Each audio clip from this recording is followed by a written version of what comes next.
Qu'est-ce qu'on fait là? Alors, qu'est-ce qu'on fait? Ben, je vais te le dire, puisqu'on a commencé à filmer. On va parler du Salon des vins nature qui aura lieu quand? On va commencer par là. Si tu parles du salon indigène, Oui. c'est un salon qui va se dérouler les 29 et 30 avril 2018 à Perpignan, à l'église des Dominicains. Voilà. Alors, résume. Est-ce que tu peux nous parler de l'épisode précédent? Est-ce que ça a été une Très bien, réussite? alors l'épisode précédent, c'est le 30 avril et le 1er mai 2017, c'est-à-dire il y a un an, et ça a été un franc succès, comme on dit, parce que nous avons eu beau temps, parce que nous avons eu de bonnes choses à déguster, et parce que nous avons eu plus de 2000 visiteurs payants, ce qui est très difficile à faire à Perpignan. Faire un événement et avoir plus de 2000 visiteurs payants. Et vous avez eu le soutien franc et massif, notamment de Joseph Roca, qui s'est déplacé, qui a fait un plat spécialement, et qui a présenté les films, enfin voilà. Oui, oui, alors on a eu le soutien de Joseph Roca, de Camp Roca, mais enfin on a eu surtout, ce qui nous intéressait, c'était que les gens soient heureux et que l'événement suscite l'enthousiasme et la passion, et ça a été le cas tout le temps. C'est-à-dire que les vignerons ont vu du monde, ils ont vu des professionnels et du grand public, des amateurs de vin, sur le thème, on ne l'a pas dit, mais c'est les vins nature, ça s'appelle Salon des vins naturels des Catalogne et d'Occitanie. Et donc, l'objectif a été atteint à la fois dans la quantité, c'est-à-dire le nombre de visiteurs, et dans la qualité de l'événement. Voilà. Et donc, on peut imaginer que cette année, les bruissements et remous qui commencent à apparaître, les signes avant-coureurs, nous laissent penser que ça va être le même succès, voire plus. D'ailleurs, on a étendu un peu la plage au dimanche 11h, alors que l'an dernier, on a commencé à 13h. Alors, il y avait 3 groupes de vignerons, Catalogne Sud, ici, et l'Occitanie, cette Voilà. espèce d'espace... Parce qu'on a trois supports de partenaires. On a la région Occitanie, dont, pour des raisons un peu bizarres, certains considèrent que nous faisons partie. Il y a la Catalogne Nord et il y a la Catalogne Sud. Voilà, et alors donc les collectivités qui nous soutiennent sont la région Occitanie, la communauté urbaine de Perpignan et la ville de Perpignan. Voilà les 3 supporters publics de notre événement. Parce que, ma foi, sur le vin, il y a un peu une certaine rareté d'événements. Et en faire un événement international, on avait des Japonais, des gens qui venaient de San Francisco, des professionnels d'Angleterre. Parce que le vin de nature Suisse. a le vent en poupe, et notamment, on en est un des figures de proue ici. Voilà, il y a dans un article de la revue 12 degrés 5, j'ai parlé de tsunami. C'est pas un tsunami, mais c'est une lame profonde, je dirais. C'est-à-dire que là, il y a un courant qui est en train de se développer. Jusqu'où sera-t-il porté, je l'ignore. Mais c'est assez irréversible, parce qu'il y a le goût du vin, mais il y a aussi les habitudes de consommation du vin. Il y a aussi la réalité du fait qu'il n'y a pas d'intrants de synthèse, ni en cave, ni en vigne, et que ça, les gens, ils sont de plus en plus sensibles. Donc, on est sur un courant profond d'évolution des goûts, et on met Perpignan au centre pendant 2 jours de ce courant, de cette tendance, avec une réalité en Catalogne Nord, dans les Pyrénées-Orientales, qui est énormément de producteurs. Là, on a eu une liste d'attente, on a 43 producteurs de Catalogne Nord, mais on pourrait en avoir 80. Sauf que comme on n'a que 90 places, on en a gardé une 25 et quelques pour les 2 autres régions. Et alors, il faut le dire, c'est un nouveau modèle économique aussi. Bien sûr, bien sûr. Ça, c'est important de le dire, parce que le vin, il y avait les anciens schémas, CAFCOP, etc. Et ça redonne de l'allant économique ici aussi, parce qu'on est la figure du proue. Et des jeunes qui sont venus ici, à la base, en achetant des vignes, parce que le prix n'était pas cher.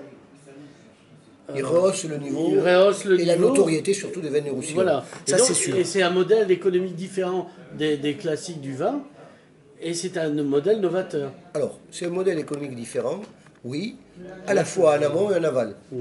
Donc, en amont, tout simplement parce que les rendements sont bas, Mmh. les coûts de production sont réduits pour ce qui est des intrants, Mmh. parce que les pesticides, coûte les cher. insecticides, ça coûte cher. Hein. Mmh.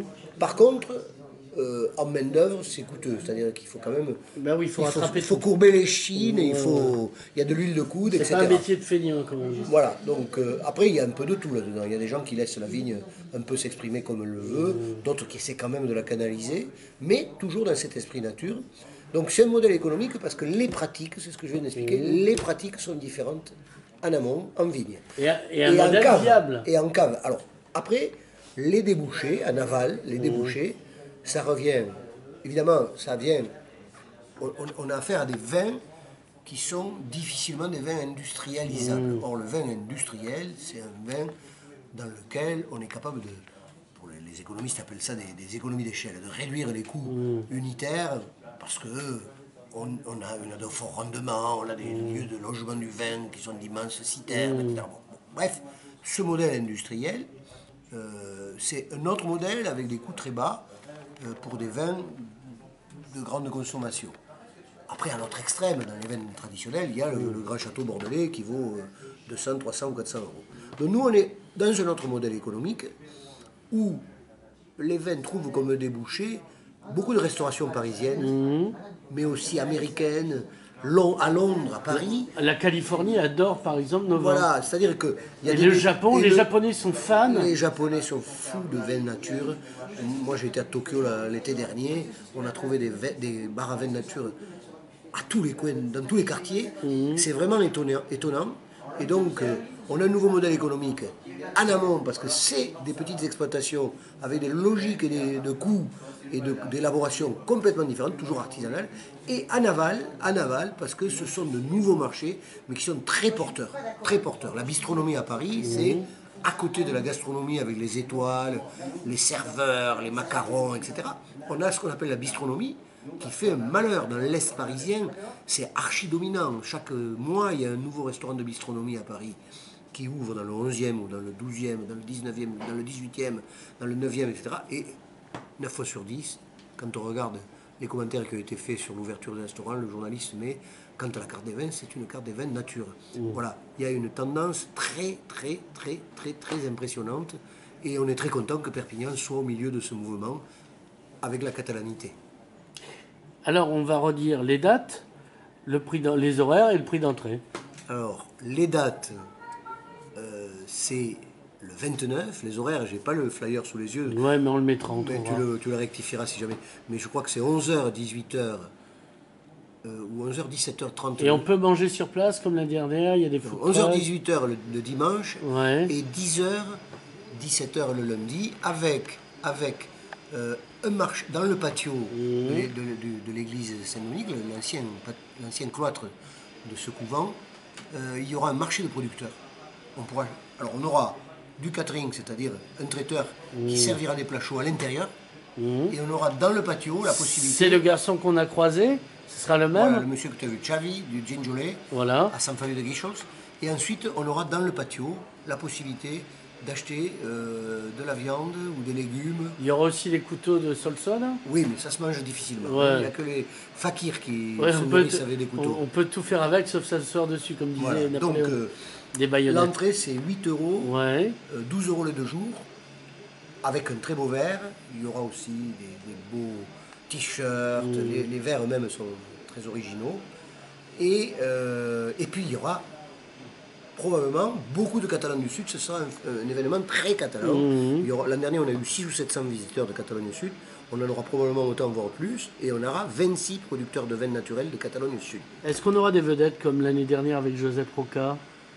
Joseph Broca viendra en même temps que visiteur. Et on ne l'a Ouais. pas demandé, mais il a noté le jour où je vais aller le voir, il viendra. Mais bon, on ne cherche pas nécessairement les vedettes. Là, c'est toi, là, c'est ton petit travers Non, de journaliste. ça n'a rien à voir. Savoir si vous auriez Les vedettes, le c'est qu'on a Costa des Gavras vignerons. du vin. Non, mais on a quand même des vignerons maintenant qui sont très recherchés, comme au sud, comme Ruben Parrer, comme Salvador Baille de Cosmix, comme, si j'en cite certains, ça va être... Oui, donc, les je autres vont vais faire. arrêter d'en citer, mais vraiment, on a des gens qui ont le vent en poupe, je dirais. Jean l'Héritier, on a tout dit? Oui, Alors on va se remercier mutuellement de notre patience et on va donner rendez-vous. Au 29 avril, 11 h, église des Dominicains à Perpignan. Merci.